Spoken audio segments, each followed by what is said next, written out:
नगरसेवक रमेश म्हात्रेंना प्रत्यक्ष न्यायालयात हजर करा, कल्याण न्यायालयाचे हे आदेश आहेत। म्हात्रेंच्या व्हिडिओ कॉन्फरन्सिंगला न्यायालयाने नकार दिलाय। डॉक्टरांना मारहाण रमेश म्हात्रेंना भोवल्याचं सध्या पाहायला मिळतंय।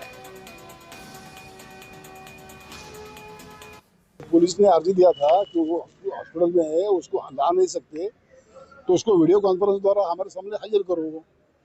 अब देख लो, तो कोर्ट ने बोला जब तक उसको मेरे सामने लाते नहीं या ऐसा नहीं चलेगा, इलीगल है। पहला कस्टडी होता है जब फिजिकली लाना पड़ता है कोर्ट के सामने।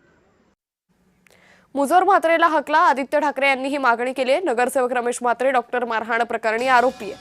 आरोपी रमेश म्हात्रे पुन्हा रुग्णालयात दाखल झाल्याचे पाहायला मिळतंय।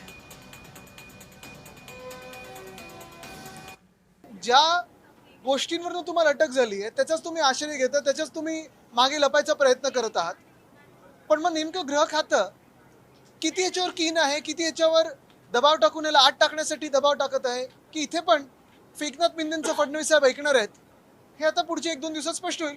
डॉक्टर्स जे मागत आहेत, नर्सेस जे मागत आहेत ते न्याय मागतात, कडक कारवाई मागतात, शिक्षा मागत आहेत। माझं तर म्हणणं आहे की त्याची दिंड काढली पाहिजे आणि त्याचं नगरसेवक पद बरखास्त केलं पाहिजे। डोंबिवली डॉक्टर मारहाण प्रकरणी रमेश म्हात्रेचं नगरसेवक पद रद्द करा। मुजोर रमेश म्हात्रेवर उपचार करणाऱ्या डॉक्टरांनी प्रतिक्रिया दिली।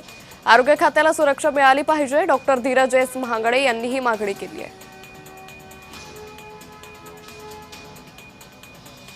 कोणाला ऍडमिट करून घेत नाही, पहिली गोष्ट।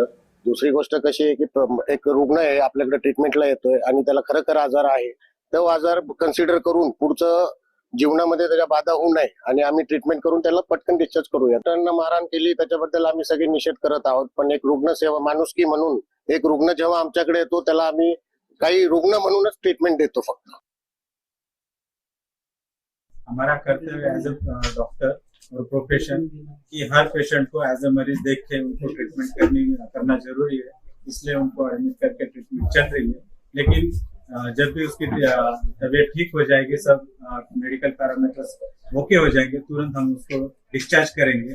और हम कड़ी मांग करते हैं कि एनी हॉस्पिटल में डॉक्टर्स और नर्सेस को प्रोटेक्शन मिलना चाहिए और ये नगर सेवक के ऊपर कड़ी कार्रवाई